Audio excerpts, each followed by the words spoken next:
Greetings. This is Skyler Saunders Singh. What's current? Now, we have to talk about this. We have to discuss Nicki Minaj and Lil Wayne. That business relationship, that teeter totter on either brother sister or boyfriend girlfriend or something like that, along with Drake. They have that chemistry together. But I just want to say how she was just wrought with emotion. She, learned about what Lil Wayne had to say on all this. I think it's called All the Smoke, a podcast on the internet. She said he nobody's effing with Nicki. Nobody, no other female rapper, and he definitely likes Missy Elliott. He was definitely inspired by her outlandish, and sometimes nonsensical approach. But Nicki Minaj was, she got emotional a little bit when she was saying how, she was appreciative of what Lil Wayne had to say about her. And I just acknowledge that. I took that to heart, and it was a trending topic. That's the reason why I picked it. Two of the biggest hip hop sites, Hip Hop DX and Hot New Hip Hop, they picked up on it. So I was just saying, like, what's very interesting. That's something that I didn't really think she would be so, emotional. I think it was in a brief text. I think it was either in a tweet or a text, some kind of, exchange of digital information. And she just picked up on that fact that Lil Wayne is probably one of the best business minds. I know that salute Courtney W in the live chat. What's going on, Courtney? How's your life? Get ready for this good word. Make sure you tell 2 friends. Don't tell 3 friends. Don't tell anybody else. Just tell two people. I'm starting the Skyler 50 Club.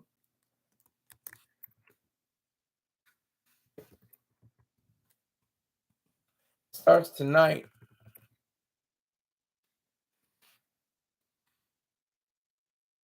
I appreciate that. She says she's good now that I'm on. Well, I appreciate that. And you can have as many emojis as you want. I don't care. It's other people that dig into my dig in my skin, under my skin, or try to. Can't really. They can do as many emojis they want. They're not going to get to me. But I just think it's the weirdest communication in the world. You send faces and different characters and everything that don't correspond to words. It's just very strange. I'm a big fan of words. I love the language of words and how they connect. I hate even in movie titles they have like 3 or 4 or 2 or 1. Like 1 is like I, or 3 is like an E, 4 is like an A. That just grates. I wince a little bit. Like, it's not what it's all about. But back to the lecture at hand. Nicki Minaj, one of the greatest, and I'll say my top 5 right now off the bat. I'm not even going to let you wait for it. Top 5. Number 5, MC Lyte. Number 4, Lil Kim. Number 3, Nicki Minaj. Number 2, Eve. Number 1, Queen Latifah. Those are my top 5 female artists. I like to separate them because I think of them almost like as in sport. They can't really. I mean, there have been obviously huge records with women against men with Roxanne Shante and other groups, but I just like to separate them to make sure I'm clear on who it is that I'm saying. But back to Nicki Minaj. I mean, she was just pouring out her heart almost, saying how she was just so enamored and so happy, so joyful that Lil Wayne would acknowledge her in such a way. But what else could he do? he had one of the best minds to do it. He said he wanted to look for a New York female rapper, but she didn't have to sound like Foxy Brown or Lil. And then he heard this little voice coming around with accents and saying all kinds of different metaphors and saying all kinds of flipping phrases and everything. And he's like, what is that? This is like 2008, 2009. It's like the very beginning, when she had her mixtape.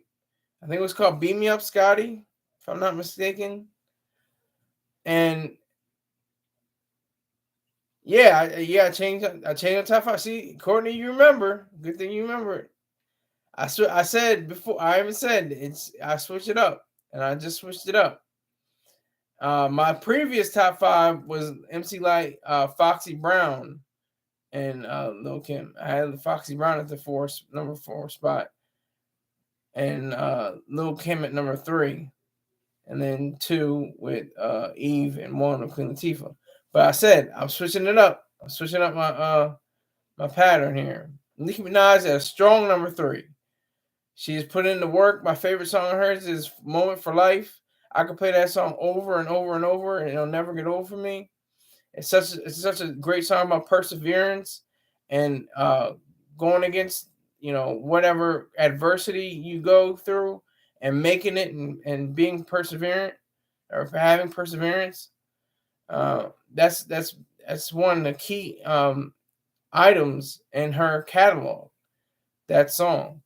But she has huge hits. She has Super Bass and Anaconda and Freaky Girl, and it's just she just is amazing. She's a tour de force.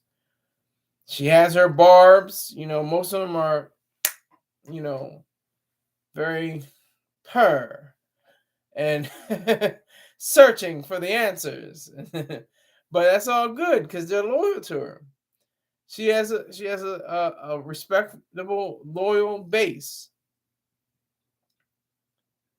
Yes, thank you, Courtney W. Appreciate that. Thank you for letting the chat, letting everybody know that. Appreciate it. Thank you. And she just took it to that next level. And Lil Wayne signed Drake, the biggest artist of the decade, the last 13 years. It's been all Jersey, and all Jersey affair, as far as rap and hip hop and / singing goes. He has touched more platinum plaques than most people can even have for their own livelihood. But he's not the greatest. See, I like to position him and Jay-Z. Like Jay-Z is Jordan and Drake is LeBron.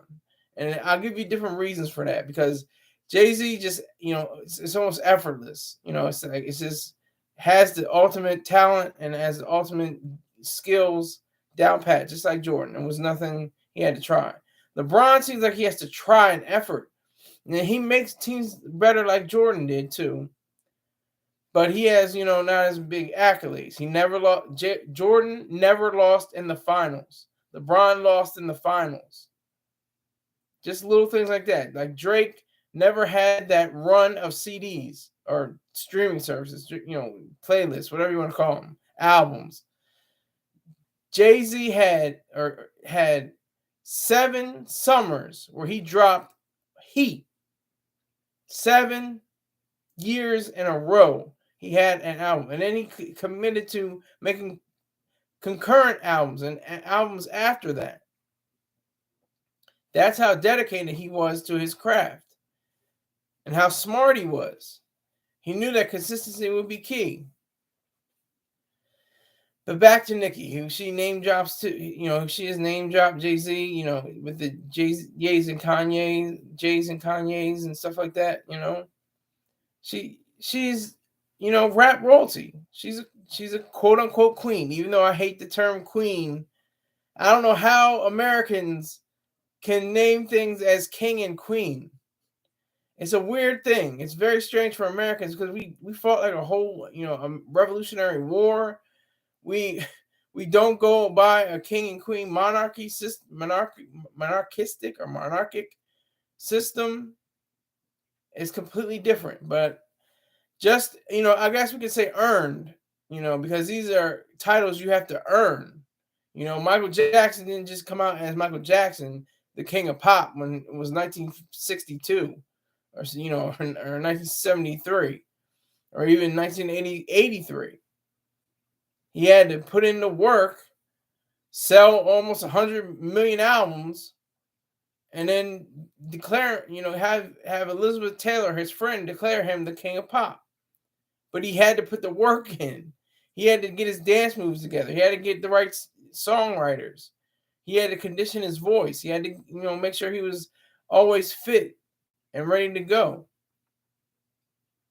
That's what's so important about this. When Nicki Minaj, it talks about how Wayne, brought about so much change in her life for the better, for not just financially, but spiritually and emotionally. She just took that whole ideal of being the best person she could be on that microphone and in off stage as well. And Lil Wayne is, like I said, one of the best business minds, along with Birdman and Slim. I'm sure they had something to do with it too. Wasn't just Lil Wayne, but he had the Young Money imprint.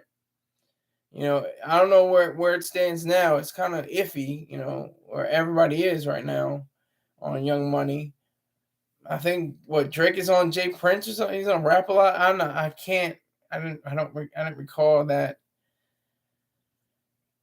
But Nicki Minaj just totally let her heart out, her mind out. I don't like heart either. I don't go by your heart. Your mind is where you do your emotions. Everything's in your head. She poured out her mind. She poured out her soul. I do believe in a soul, but not in a mystical sense.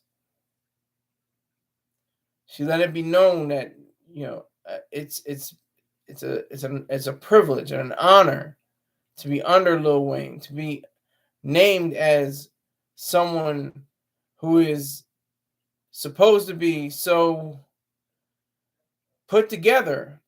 He is almost effortless. He has that Kobe Bryant kind of thing. I always compare Lil Wayne to Kobe Bryant. He had to put in his work ethic. He had the mixtapes game. He had to, and then he dropped the albums, and then it sold 1 million in the first week. That's because of all the. Yes, okay. We can go there, Courtney W. We got time. We ain't nobody rushing. Soul, not in a mystical sense. Interesting. She's pondering this. I'll give you a clear example. Ayn Rand, one of the most influential and foremost atheists of all time, she said that a man is a man of self-made wealth just as a man of self-made soul. She's saying not in a mystical sense, as in something that God imbues into a human being, but in the sense of their mind, in the sense of their character, in the sense of their whole being, their whole aura, their whole sense of who they are, everything that makes them themselves. That's their soul, not something that's going to go to heaven or hell or experience some kind of change because you get dunked in water or something like that. No, I'm talking about you being of self-made soul. That's what I mean by that. Okay, Nicki Minaj. She put it down. She continues to put it down. They're all putting it down, actually. Wayne, Drake, and Nicki are still active. They didn't play that I'm retiring card. At least I don't think so. I don't remember them saying anything about retiring. I don't remember them saying anything about, going out, on the game. They're going to continue dropping fire. Heat rock. Nothing but heat rock. Salute to DJ Drama and all his literal drama. He actually, found drama up in Canada. But, close to being Drake, close to being Wayne is Nicki. Nicki is the highest selling female rapper of all time. That you don't get that twisted. That's a fact. She has done that, tremendously. She has been able to put out quality music. The Pink Print and Rolling Reloaded and all that. It's classics. They're classics. And then I like to hate. The people that hated on her said, like Super Bass wasn't hip hop and Starships wasn't hip hop. And it's just like, continue. Please hate. Don't stop hating. Hate all you want. She's going to make the music and she's going to reap the benefits from it. But you want to hate. Keep your hate up. Keep that hate flowing. Keep it going. Don't stop the hatred. Let it continue to flow. And all that she has done, she has accomplished so many feats. She is, toured the world. She is. Let me make sure something. Let me see.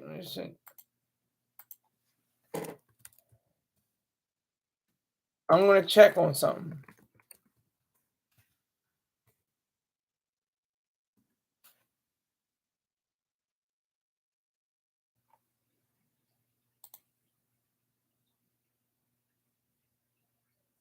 Wow. This is amazing.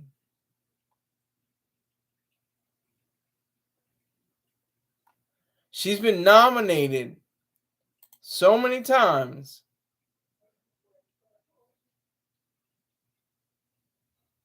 Wow. She had Super Freaky Girl, but she still has never won a Grammy Award. Nicki Minaj has never won a Grammy Award. Ever.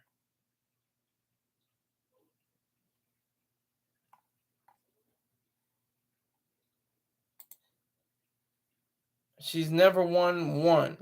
10 nominations, 0 wins. I don't even know how that's possible. How is that even possible? She's never won one Grammy. Drake has won 5.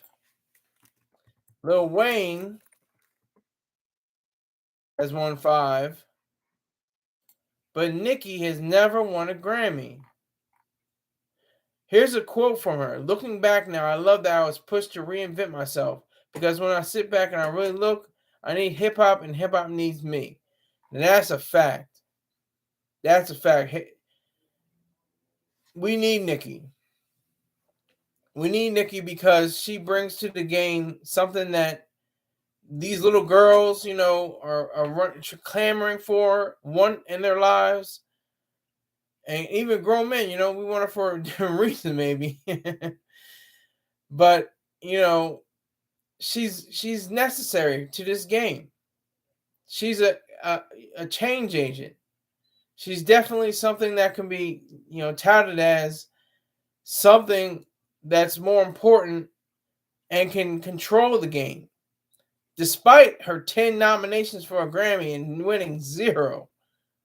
I mean, that's just unheard of. That's ridiculous. The amount of, greatness that she has bestowed upon us.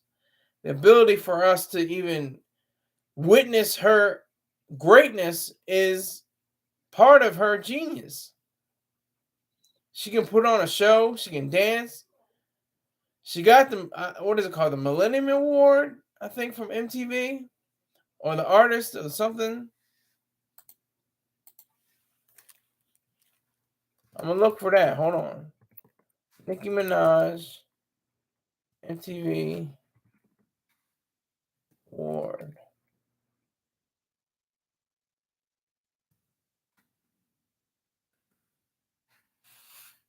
Michael Jackson Video Vanguard Award last year, 2022. She got the top prize. It's like an honorary prize. She got that. She earned it. She brought that home, but she hasn't brought home Grammy, and that's what keeps. I guess that's what keeps her feet to the fire. Keeps her going. Keeps the adrenaline up. Keeps the engine running. When Lil Wayne says nobody's effing with Nicki, nobody. There's nobody ahead of my girl. I should be a professor. Yeah, yeah. A community college dropout being a professor. That would be something interesting. Yeah. Uh, thanks, Courtney W. But keep pushing it. Keep telling people about the show. Let your Facebook friends or your Twitter followers, let them know what's going on, and keep that going. I don't know about the professorship. I'll take some students, on the digital sphere. But thank you, I appreciate that. I do. Um, but Nicki is a problem. She's great. She's excellent. She's bona fide, certified, and qualified to use terms used by Troy Star Terrain. What she has done is make it simpler for these wave of young women to come in the game. Along with Cardi B, I give her credit too, even though they have a Cold War beef similar to USA and the USSR in the 80s. They had that scuffle. Somebody threw a shoe or something crazy. It was crazy, but I don't know. But either way, there's City Girls, there's Ice Spice, there's Glorilla, there's Megan Thee Stallion, and so many more, just to name a few. They wouldn't even probably be on the level of this wave of young female talent if it were not for the dedication of Nicki Minaj. Nicki Minaj set a totally different template with her accents, with her videos, with her rhyme schemes. She has better rhyme schemes, especially than Missy Elliott. I don't understand when people say she's one of the best. Even Lil Wayne says she's one of the best. I understand her great videos. She has excellent videos, creative, imaginative, thinking outside. There is no box. She's just thinking. So I have to give her credit on that. But why go why that what? What are you doing? What is it? Are you just muttering, nonsensical words? What are you doing? I don't see that. Say blah blah blah. What? No, Missy. No, no, no. You're not a great rapper. You're not. You're not a great artist in that respect. You're not. It's fun when you sing. You can sing a little tune, but overall, you're not a rapper in my book. You're not a great rapper. But Nicki Minaj is. Nicki Minaj has definitely shown her abilities.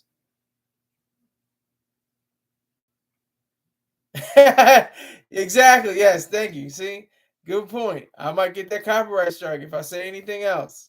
If I say anything else, I might get a copyright strike. So, Courtney W's looking out for me. I appreciate that. Appreciate that.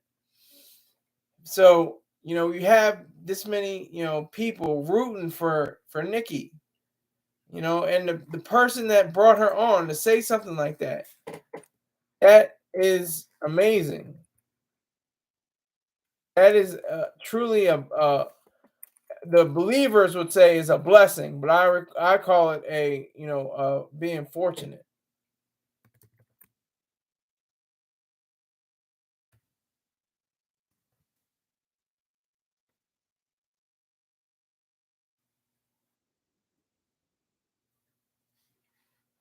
Is that what I wanted?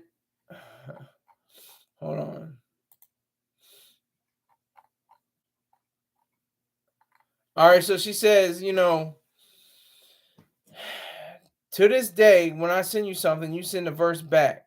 Lil Tucci, we love you so much. We thank you so much. Long live the bar for bar, no pun intended. Moolah, baby. Mac Main for president. So she even uses one of the greatest things about Nicki is that she has a sense of humor. She has an excellent sense of humor. She knows how to create words and display a fondness for being light and having levity.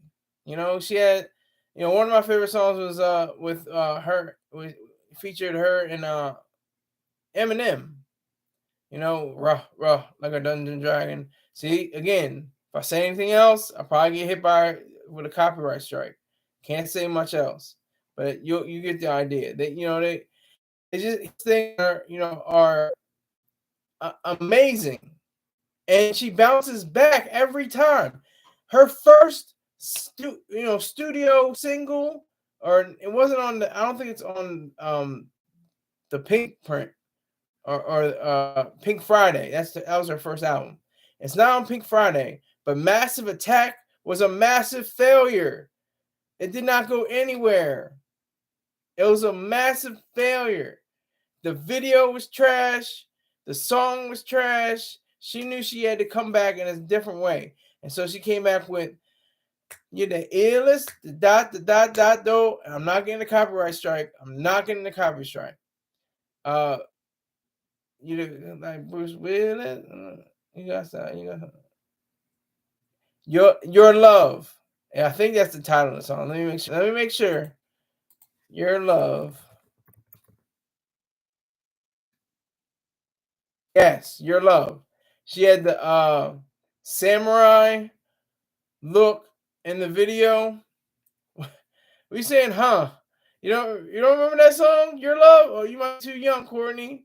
Oh, well, we're the same age. That's right. But yeah, Your Love. That's going back. That's going back to like 2010. And she had the whole samurai warrior and the jealous student, that killed. I'll say, I'll spoil it for you. I'll spoil it. I don't care. I'll spoil it. She gets killed in the end, at the end of the video, and like she knew that she had to have that song in place because of the fact that Massive Attack was such a terrible song and video. She knew that. She knew that she would have to get back up again, and she did it again. Anaconda didn't reach #1. Didn't reach all that. My Anaconda don't. All of that, and I'm not getting a copyright strike. Not getting a copyright strike. It only went to #2, all the way up to #2. Didn't go to #1. So she was like, you know what? I'm gonna flip another one a few years later. I'm gonna flip this Rick James song, and that is going to #1.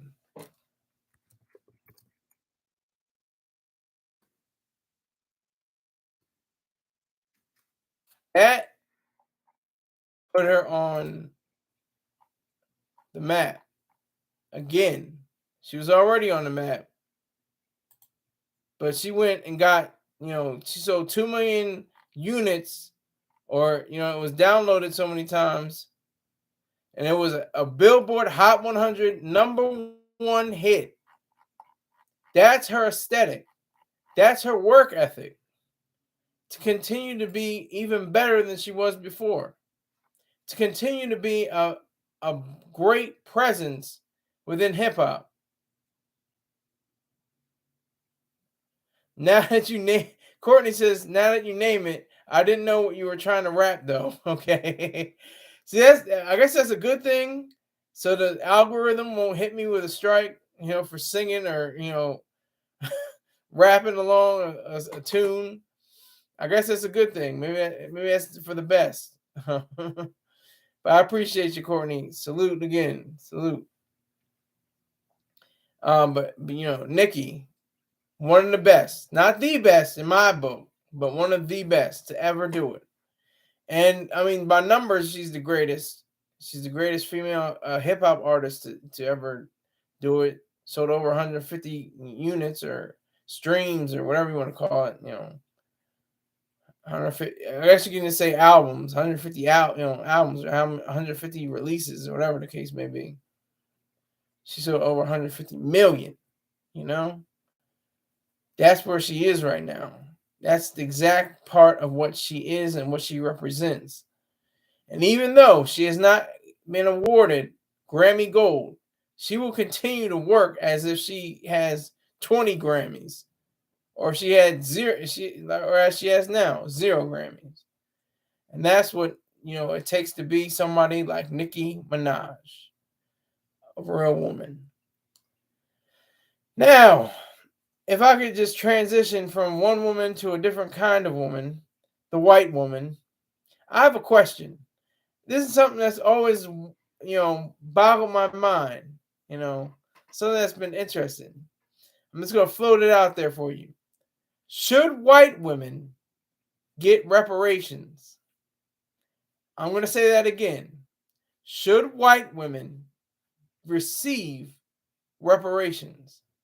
Now, there was a time in this country when the white woman couldn't own property without being a widow or having it inherited or some other circumstances. You can't just outright own property. She couldn't go to school. She had to go to special school. She had to go to a woman's college, a special college. She couldn't vote. That's why they had the suffragette movement. She was denigrated, chastised, and made into a pedestal to be put upon, to put up on a shelf, to sit in the big house and just look pretty and play and have tea and have games. And that's all you are. You're not a human being fully. You're not a real man. You're not like a man. So I ask you, should white women receive reparations? They were, denigrated, not to the degree of the black woman. I'm not saying that. Don't get me twisted. She was completely denigrated. She was completely denounced. She had the worst conditions brought upon her. But the white woman also received similar treatment that the black woman encountered as well.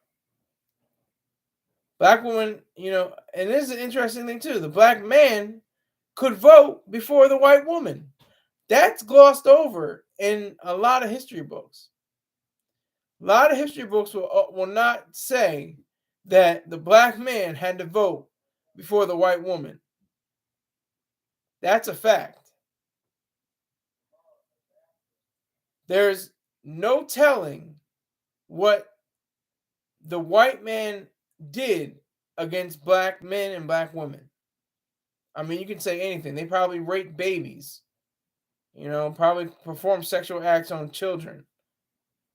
The over 100 years of actual slavery from 1492, excuse me, not that was when Columbus sailed the ocean blue, from 1619 to about 1865. That's when slavery was, enforced and still a component of the fabric of American society. White women, they could do anything, that white man could do, basically. They could run the streets. They could go about their own business.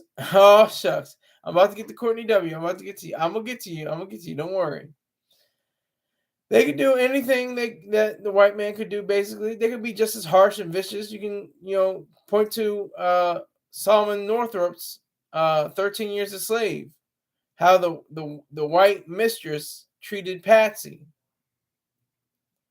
She slapped her across the face. She did terrible things to her. And that, I'm sure, was the case in many slaves' accounts. Now we get to Courtney. Courtney W. She says no. She still had the full benefit of being a part of the white family. She still had access to many things through her direct counterpart, the white man. And I'm not going to disagree with that. Like I was just saying, she could do some terrible things the same way as the white man. It's a fact. But I'm asking the question. I appreciate Courtney W. for chiming in and saying no, definitively, no. But I say yes. if the black men and women wanted the FBA and the ADOS, the Foundation of Black Americans and uh, African descendants, American descendants of slaves, ADOS. I always confuse that. I always go, but FBA and ADOS, if they're clamoring for reparations for their past family members, their ancestors, then why can't white women fight for their reparations for not being able to hold property? Why couldn't they be able to do it because they couldn't vote?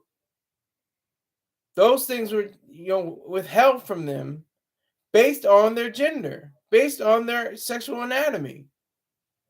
And I wonder how many transgenders there were. I know there was a transgender slave. Hold on. Let me get the transgender slave.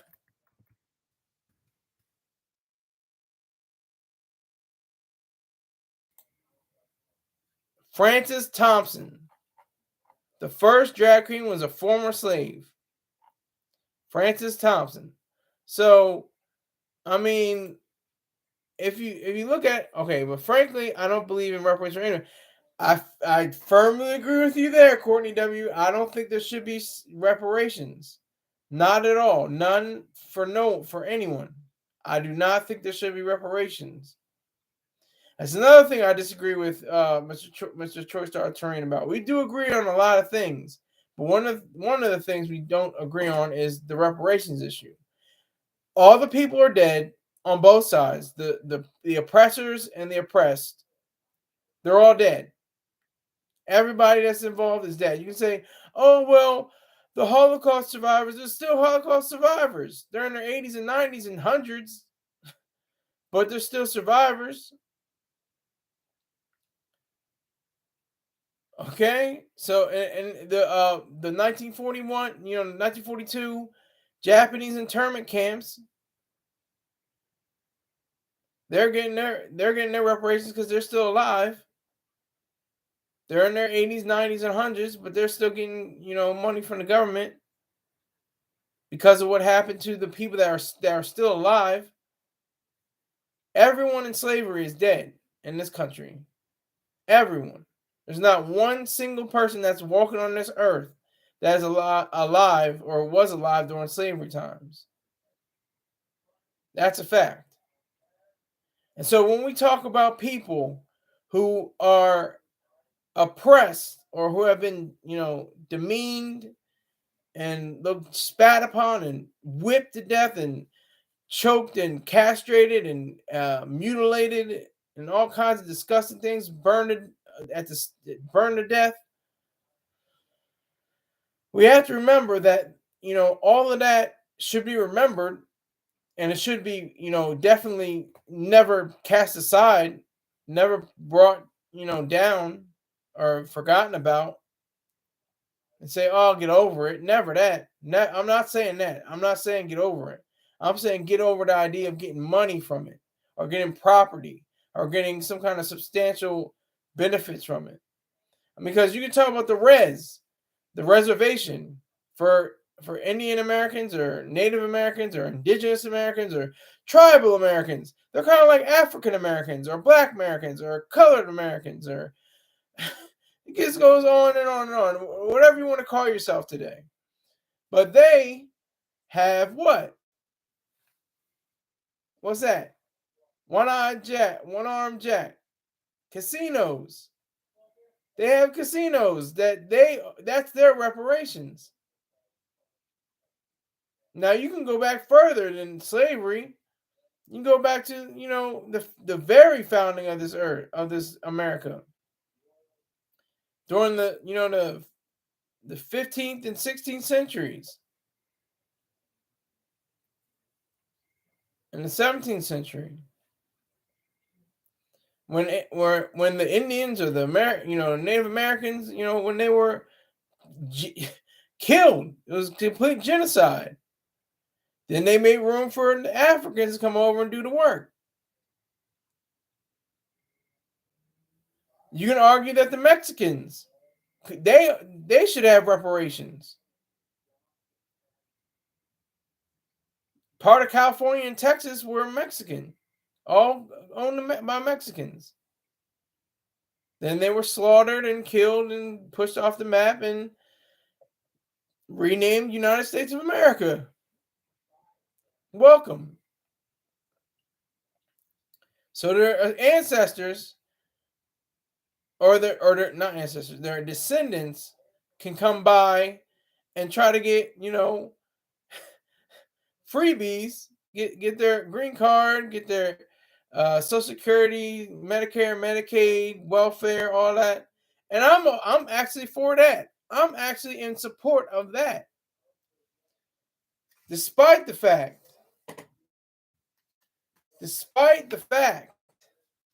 got my notes. Despite the fact that they're over here illegally, I'd rather take an illegal than anyone else. Who on go to your corner on when you're making that right turn or that left turn. Who's on the corners? Homeless people and people pushing flowers on their hand. The flowers in their hand are these little short people with brown skin and black hair. Is the white guy with straggly hair and blue eyes and a sign that says anything will help, God bless. Where are your flowers? Why aren't you out here pushing petals? Same thing with the black guy. The black guy he's out here with his sign. Oh, I'm a disabled vet. Anything will help, God bless. Just like the late great Paul Mooney once said, just lazy ass white white people and niggas.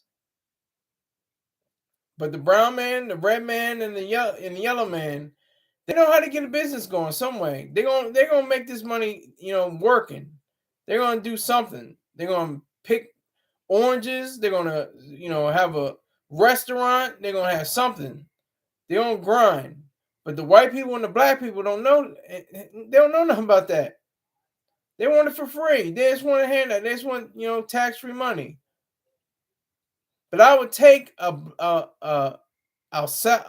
Salvadorian, a Nicaraguan, a Venezuelan, a Costa Rican all day, a Mexican all day over a white person or a black person who doesn't have a clue what it means to work for their living again.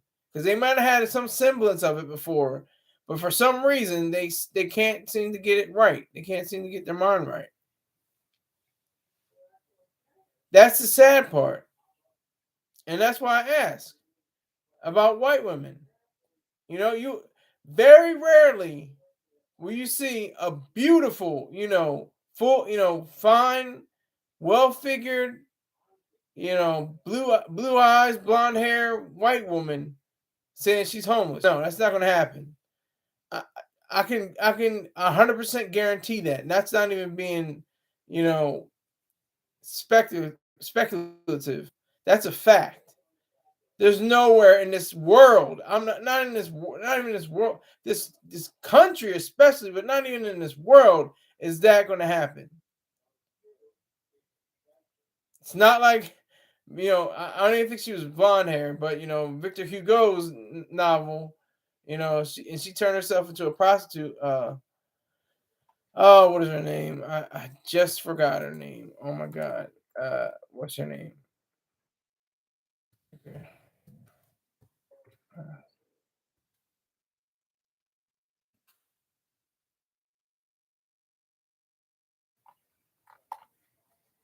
It's from Les Miserables. Fontaine, of course. How could I forget Fontaine? She had one of the most great, captivating, appearances in all of fiction, all of literature. And my girl, one of my favorite actresses, Anne Hathaway, won the Academy Award for Best Supporting Actress for playing Fontaine. But she cut her hair, she gave up her teeth. It was real. It was true.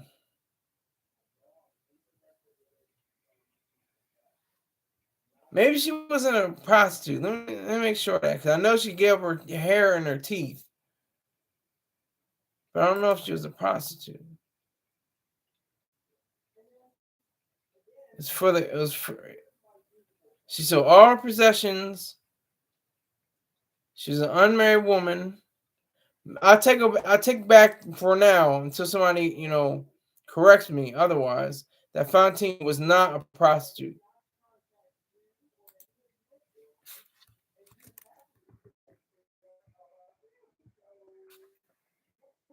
Okay, she was a prostitute. Okay, I knew. I understand. I knew it. I knew. I had an understanding. She was a prostitute. Okay, so that is what is key to that. That's what makes the whole scene so tragic and so beautiful and so resonant. That Les Miserables. But I mean, there's the Mann Act. There's a Mann Act. The Mann Act was about white slavery.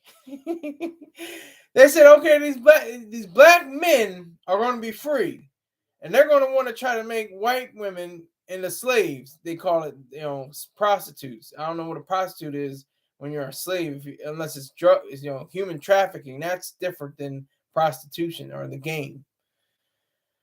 When you have prostitution and you have the Mann Act, the Mann Act specifically says that black men cannot take white women and make them into prostitutes.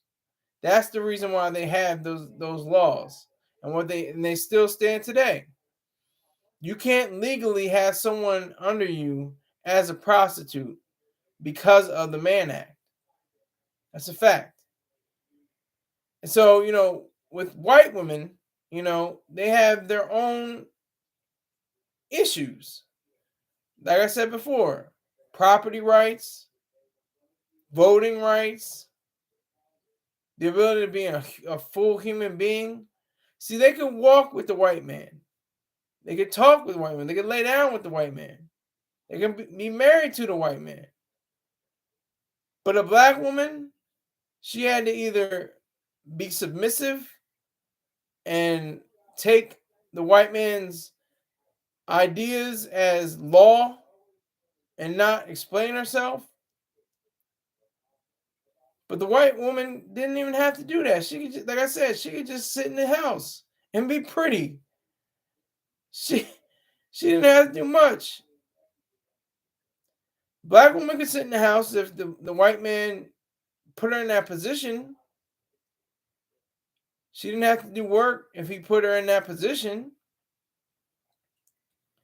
But it's like the white woman, and it goes to Sojourner Truth. Ain't I a woman? She said, you know what? That's the whole tussle. There's a quiet tussle between white women and black women. They can stand shoulder to shoulder, but they want to go, they want to have that, attitude a little bit for each other. Because they don't want to have anything to do with one another. In a sense. Like she was saying how, the black woman should be seen as someone who should be able to read and write and vote. All these things that white women could do, except vote. They could read and write. But a slave could not read and write. So why should a white woman get reparations over a black woman? Why should anyone get reparations, period? The terrible issues of slavery are such that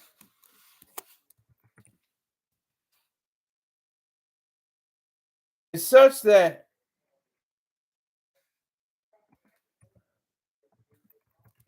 that we don't have a firm grasp on what happened during those years, and it's especially in the 1800s during the 19th century.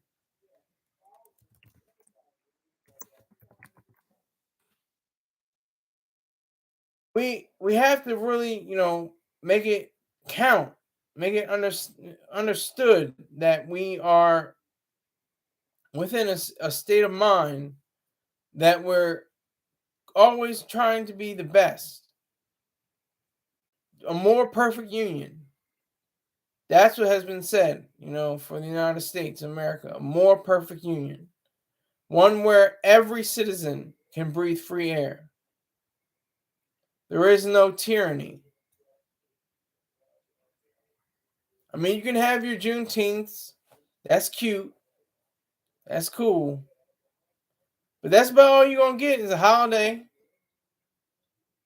That's just the fact, And then you got to, I mean, there's no, you can't take off a whole month, but you got February. Women got March. LGBTQIA are in this month right now, June.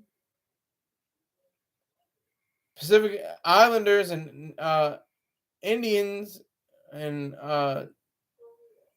Asians and yellow people had last month. I think it was May that they had theirs. I think it was last month. And Native Americans, I think it's November.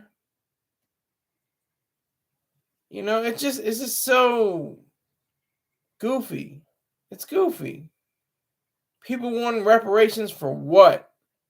You didn't do the work. Your ancestors did. You didn't put in the time. Your ancestors did.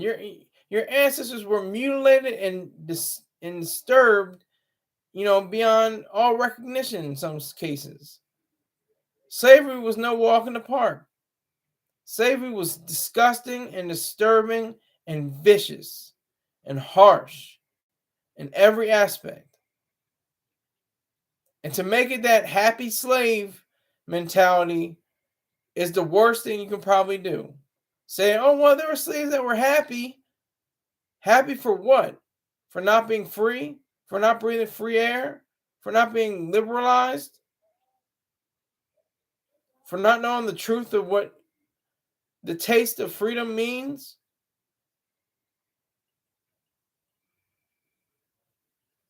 It's a dusty savagery, slavery. That's what it consists of. It's a disgusting, disturbing display of inhumanity. And black people, this is why I agree with Mr. Train, should have more of a reckoning or remembrance of slavery. I mean, one of the greatest writers of all time, Toni Morrison, she said, there's no park by there's no beach, there's no bench chair by the park that says, that's a reminder for slavery.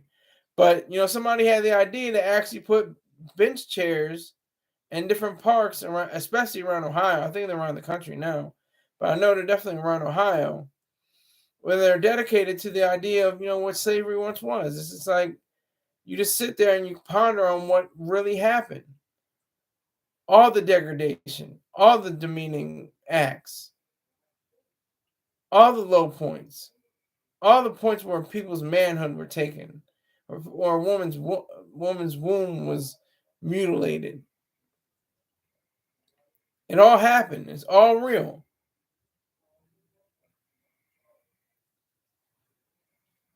That's where we are right now.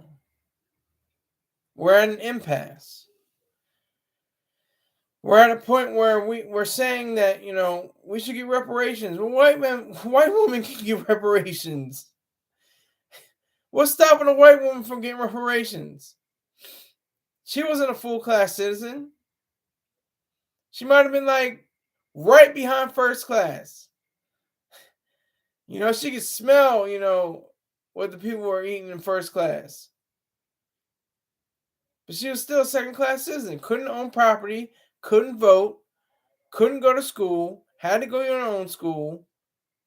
Some people, I'm sure, I mean, I haven't done the research, but I'm sure there's had somewhere white women couldn't hold money. Period. That's the fact.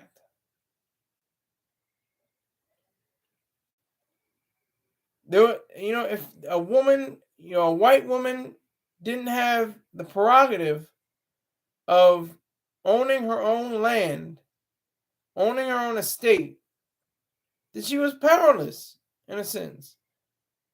She was like, window dressing. She looked right. She looked nice. She had nice clothes. Could go to fancy parties. Could read and write.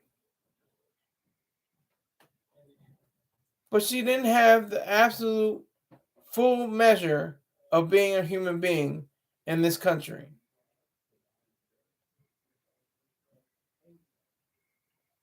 It makes sense only to realize just how important it is for her to be in the line for reparations. And I think there should be no line for reparations. I think that most people who have an understanding of what reparations are don't really understand what they really mean. You should not be getting any pay from work you didn't do. That's reparations. So FBA and ADOS, you're wrong if you want to have reparations. You're incorrect. You need to check your premises. You need to go back to the drawing board, see your errors, and correct them. That's what it is. That's what's so important. That's the whole understanding of where we are as a United States of America. We are, steeped in blood. This country has fought so many wars for so many reasons. But the bloodiest battle, the bloodiest fight was the Civil War. It was the one that ripped us apart. Brother from brother, uncle from uncle, son from father, uncle from nephew, whatever. And it was over the idea of whether these people, these human beings, should be free. There's nothing else. There's no, well, the states' rights. The states don't have rights. States have powers. A state has the power to do something, not the right to. There's no such thing as the state having the right to slavery. That's a contradiction. That's worse than a contradiction in terms. A state has the power to say, we're going to bring about a new day of freedom. That's the power. The states that were blue against the gray, the North against the South, the North was capitalistic. And it was about individual rights and property. The South was feudal. It was more like feudalism than capitalism. And so when you have the choice of what to say and how to best express yourself, for how to say what you are and who you are, that is the key to what it means to be free. And those were the states, North, even though the North, don't get it twisted, the North had slaves too. Don't get that, messed up. Like all the northern states had, just complete freedom. No, that's not true. You still had to have working. You had to have papers. You still had to protect yourself. You still had to, hide in people's basements because they could legally take you back to the slave states. They had, slave runners and overseers. But it gets me back to my original question. Do white women should white women get reparations? I say no. You may have a different idea. But I think that, no one should be getting any reparations for actions of their ancestors or the people that oppressed them. in any way. I thank you very much for rolling with me. Didn't have a whole lot of crowd this time. Had my, my super supporter, Courtney W, on the check-in the whole night. I was appreciating everything she said. I do appreciate anyone who watches this video afterwards, after it goes live. And I will see you tomorrow. And note for the show, I may or may not be on next week because I'm going to be going on vacation. So I may, put in a few shows while I'm down in Florida. But I'm going to be in the Keys, But I'll keep you posted until then. But thank you very much. I appreciate your viewership. Take care.